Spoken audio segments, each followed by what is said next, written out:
పరమశివుడు అష్టమూర్తి తత్వంతో ఉంటాడు. అందుకే పరమశివుడికి పూజ చేస్తే 8 నామాలతో పూజ చేస్తే చాలు, సంపూర్ణమైనటువంటి పూజ పూర్తి చేసినట్టే. అవకాశం ఉంటే శివాష్టోత్తరం చెప్పచ్చు, శివ సహస్రం చెప్పచ్చు. అవకాశం లేనప్పుడు 8 నామములు చెప్తారు.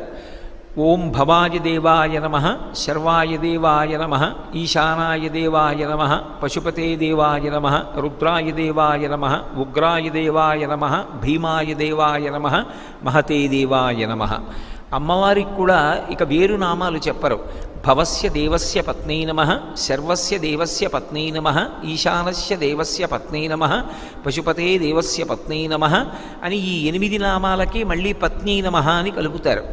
ఈ 8 నామాలతోటి తెల్లటి బియ్యాన్ని నీటితో తడిపి ఒక్కొక్క గింజ వేస్తే చాలు, శివార్చన పరిపూర్తి అయిపోయినట్టే.